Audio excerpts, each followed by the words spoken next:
Can a low-carb diet lead to a heart rhythm disorder? Cutting carbs is a popular and often effective way to lose weight. But scientists have recently discovered that eating low amounts of carbohydrates may take its toll on the heart.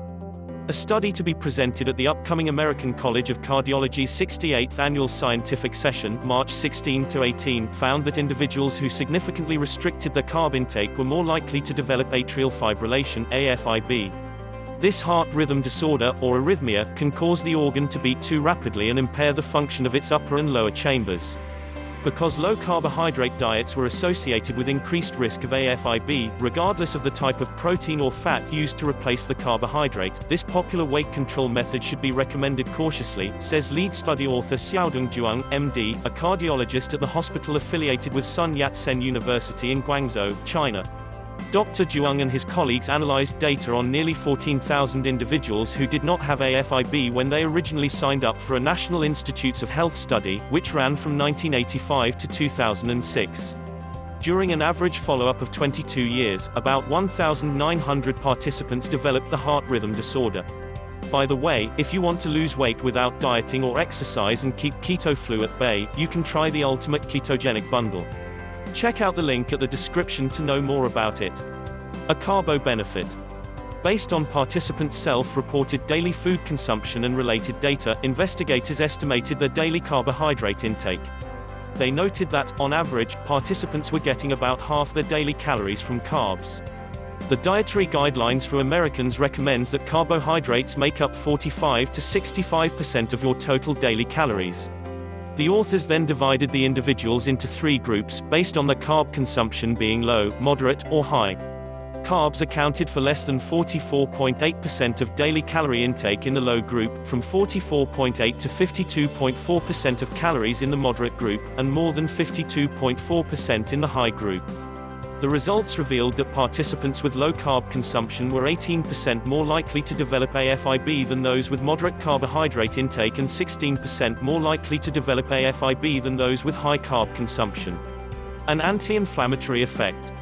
Zhuang says that several potential mechanisms may explain the results. By eating fewer vegetables, fruits, and grains, people potentially reduce their intake of vitamins along with their anti-inflammatory effects. The link between a pro-inflammatory state and incidence of atrial fibrillation has been extensively demonstrated, says Zhuang. In addition, those eating far fewer carbs may be eating more protein and fat, which can stimulate oxidative stress, a factor linked to a higher incidence of AFib. Complex carbs like whole grains, fruits, and vegetables are critical sources of antioxidants, vital nutrients that are in limited supply in trendy diets like paleo, keto, and Atkins, says Sarah Saman, MD, a cardiologist with Baylor Scott and White Legacy Heart Center in Plano, Texas. These antioxidants are anti-inflammatory, whereas fat, especially animal fat, tends to promote inflammation. The theory is that higher levels of inflammatory substances in the blood may put an individual at higher risk for heart rhythm disturbances. Keeping the heart healthy. Lawrence Epstein, MD, System Director of Electrophysiology at Northwell Health in Manhasset, New York, believes that going on a low-carb diet intermittently or fasting for a day or two could be beneficial and not affect the risk for AFib. Overall, he calls for moderation. I think in the long term that any extreme is not in people's best interest in either eating too few or too many carbs, says Dr. Epstein.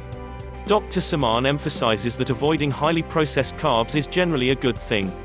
That's one thing a low-carb diet gets right, she says. Avoiding sugars and starchy foods means that insulin levels tend to be more stable, which can help curb the appetite. The problem is that carbs come in different forms and some are better than others.